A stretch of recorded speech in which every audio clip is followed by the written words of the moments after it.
For years I kind of got other people to sing on my CDs when I did start making CDs, because I never thought I could give voice to my own music myself. I started working with people who encouraged me to sing myself, and on one album I sang a couple of tracks and liked the experience of singing and being recorded while I was singing. I listened to that album. What I hear more than anything else is the constriction in my throat, the sense of feeling choked. The next album, If the Truth Hurts, which was the next album I sang all the songs on, and it was really in working through some of the emotional issues behind feeling constricted in my throat that I was actually able to sing and to find a different voice. It was such a key album for me, because it was part of that process of moving from feeling choked to feeling able to actually express, to sing, to let it out. Yeah. People often talk about finding your voice, and it's such almost a cliche, but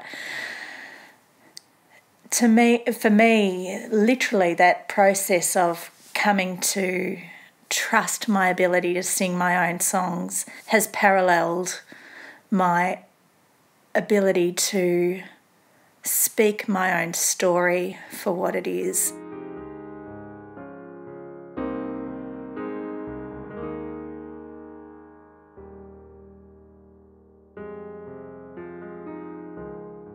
It's interesting, the responses I get to my music are so varied. I guess the most striking example is one woman who wrote to me and said, I've never been through any real suffering in my life. I've never been through any real struggle. But if I had, I know I wouldn't listen to your music because it would just keep me stuck. And as a Christian, you should be able to walk to the cross and leave all your pain and hurt and sickness there and walk away completely free.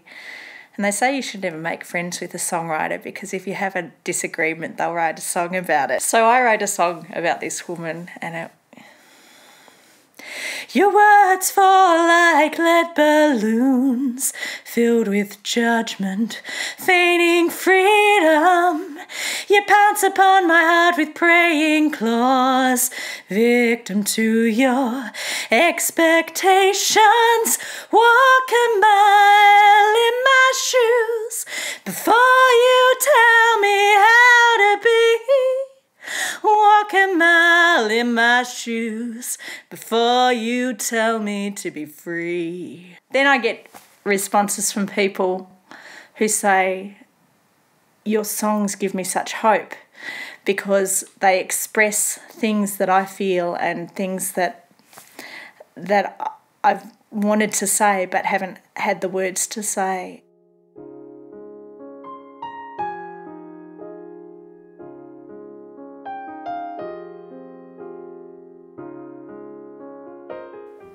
It's been a gradual process of continuing to write songs that have a dark edge, that grapple with the struggle and the trauma and the pain, but really try to express those glimmers of hope that shine in the blackness.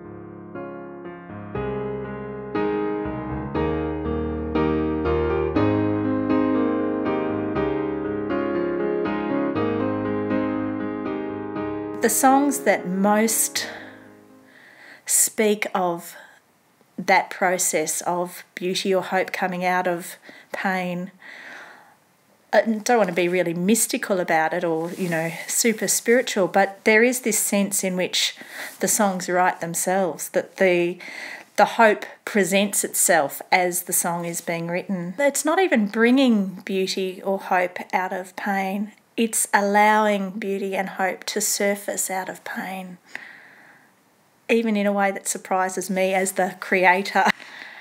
I think sometimes I weave words around things and they sound very clever, but I don't know that I really am able to live with the closeness of that black and white and dark and hope at times. I think I can probably talk quite eloquently about that paradox, but that reality of living in both simultaneously is really, really hard. And seeing them as part of each other, that they're not actually... It's not just that two separate things can be experienced simultaneously.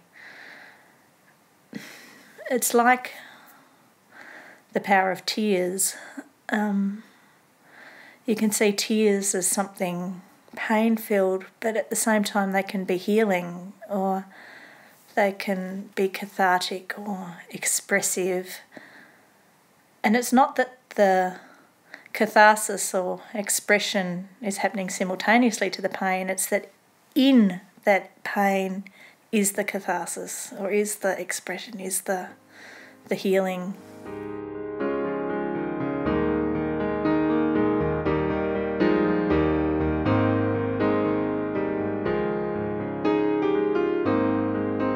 Someone once heard me give a talk about suffering and finding hope in suffering, and they asked that question at the end, the question.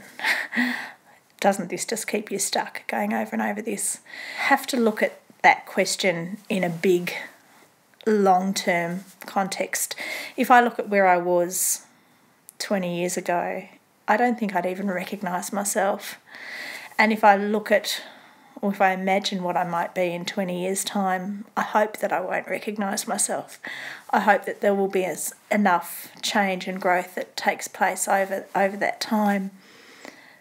And when I talk about suffering and abuse, what I'm really trying to do is talk about movement. It's not about a particular point in time it's about a process. Yes, it's a long-term process, but it's a process of moving from profound brokenness towards wholeness. And I think for all of us, that's a lifetime journey. It's not something that we ever reach an end point at any point in our lives. And I try and focus on looking at where is authentic hope in the midst of that.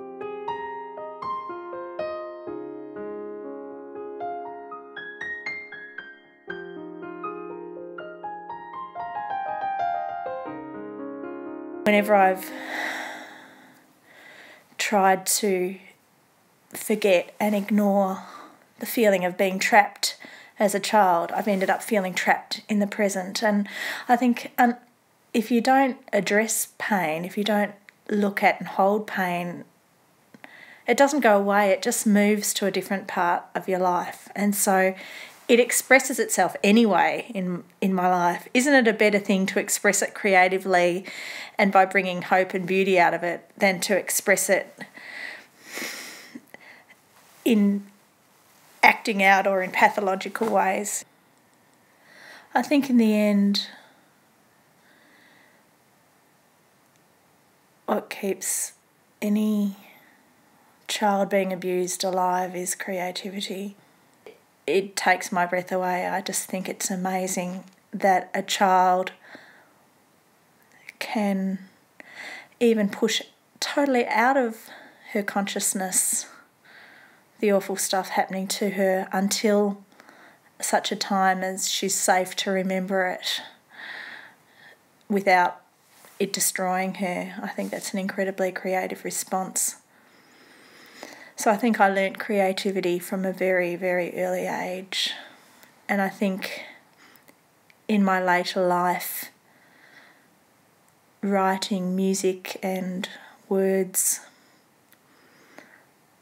were just an extension of that fundamental creativity that was there, that enabled me to survive in the first place.